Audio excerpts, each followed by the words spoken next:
आज हम भारत की सांस्कृतिक जड़ों की गहराई में उतर रहे हैं। हमारे पास जो जानकारी है वो वैदिक काल से लेकर आदिवासी परंपराओं तक मतलब काफी फैली हुई है। इसे जैसे एक बहुत बड़े बरगद के पेड़ की तरह समझ सकते हैं ना, जिसकी जड़ें बहुत गहरी हैं और शाखाएं कला, सोच, विज्ञान और आध्यात्म सब तरफ फैली हैं। हमारा मकसद है इस पुरानी और इतनी रंग बिरंगी विरासत के अलग अलग पहलुओं को समझना। तो शुरू करते हैं ये खोज। हाँ, और ये समझना वाकई दिलचस्प है कि ये जड़ें कितनी पुरानी हैं और कैसे एक दूसरे से इतनी जुड़ी हुई हैं। मतलब सिंधु घाटी से शुरू करके फिर वेदों का ज्ञान, फिर अलग अलग दार्शनिक सोच, लोक परंपराएं, ये सब मिलकर एक काफी जटिल तस्वीर बनाते हैं।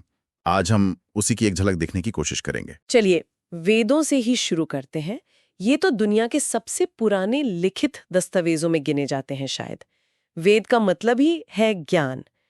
4 वेद हैं, ऋग्वेद, यजुर्वेद, सामवेद, अथर्ववेद।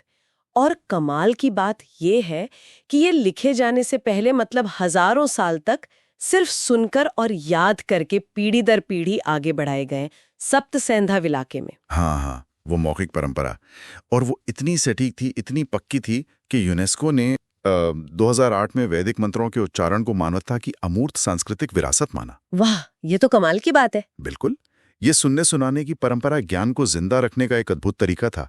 और ये सिर्फ पुरुषों यानी ऋषियों ने नहीं, महिलाओं ऋषिकाओं ने भी रचे। इसमें एक बहुत गहरा विचार भी मिलता है। एकम सत विप्र बहुधा वदंती। अच्छा, इसका मतलब क्या हुआ? मतलब सत्य तो एक ही है, बस ज्ञानी लोग उसे अलग अलग नामों से बताते हैं या समझते हैं। सोचिए उस जमाने के हिसाब से ये कितनी कितनी बड़ी बात थी। अनेकता में एकता का शायद ये पहला बीज था। और ये सोच क्या उनके समाज में भी दिखती थी? मतलब उनके जीने के तरीके में? हाँ, काफी हद तक। उस समाज के जो मूल्य थे, सत्य, व्यवस्था यानी रितम, ये सिर्फ कोई कॉस्मिक नियम नहीं बल्कि नैतिक और सामाजिक व्यवस्था भी थी।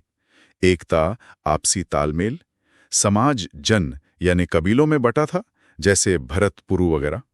इनमें राजा से लेकर कुम्हार, वैद्य सब शामिल थे।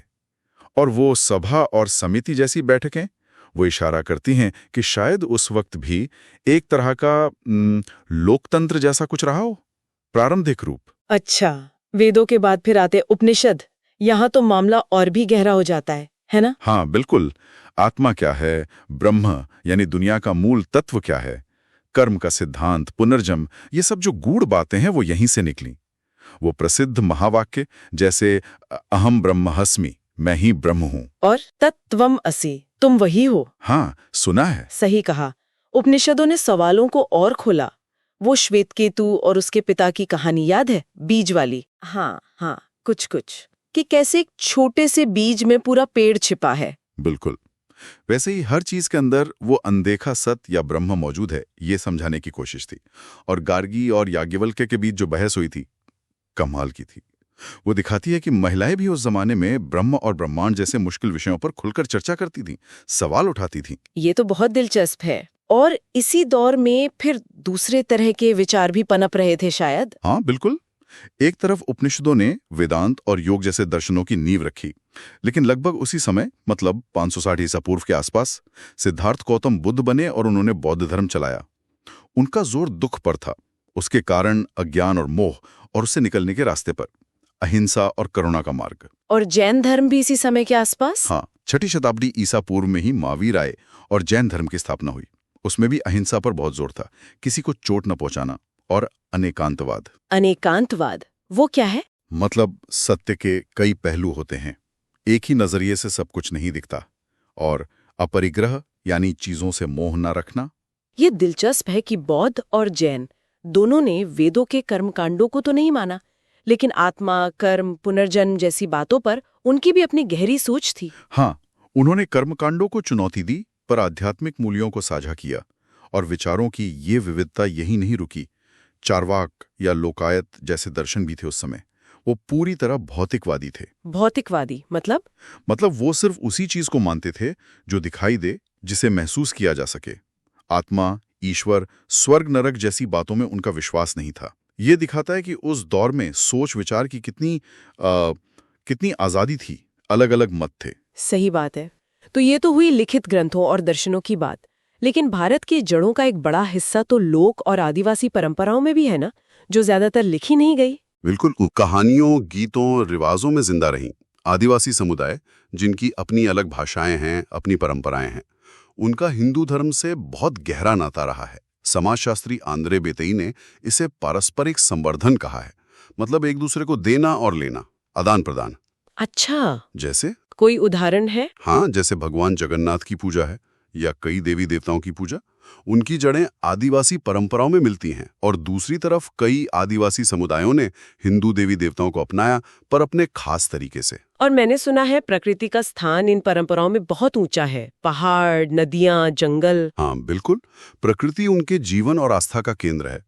पहाड़, नदियां, पेड़ सब पवित्र माने जाते हैं। कुछ समुदाय कई देवी देवताओं को मानते हैं, कुछ एक परम शक्ति में विश्वास रखते हैं, जैसे अरुणाचल में डोनियोपोलो, सूर्य चंद्रमा, या झारखंड में सिंगबोंगा। तो भले ही रास्ते अलग अलग दिखें, चाहे वो वेदांत हो, बौद्ध, जैन या फिर आदिवासी परंपराएं, कुछ बातें, कुछ चिंताएं सब में मिलती हैं। जैसे कर्म का सिद्धांत, पुनर्जन्म की धारणा, दुख से छुटकारा पाने की चाह और एक अदृश्य शक्ति या नैतिक व्यवस्था में विश्वास, उस दिव्य एकता का सम्मान। तो ये सफर वैदिक ऋचाओं से शुरू होकर गहरे दार्शनिक सवालों, अलग अलग पंथों और फिर जमीन से जुड़ी आदिवासी आस्थाओं तक हमें ले आया। वाकई ये बरगद का पेड़ बहुत विशाल है, अनगिनत जड़ें और शाखाएं हैं और सब एक दूसरे से कहीं ना कहीं किसी न किसी तरह जुड़ी हुई हैं। हाँ बिल्कुल, और इन सभी धाराओं को, इन अलग अलग रास्तों को एक साथ देखते हुए ये सवाल मन में आता है कि आज के बदलते भारत में परंपरा के असल मायने क्या हैं? ये कैसे लगातार बन रही है, बदल रही है और हमारी जिंदगी को आज भी कैसे दिशा दे रही है? ये सोचने वाली बात है ना?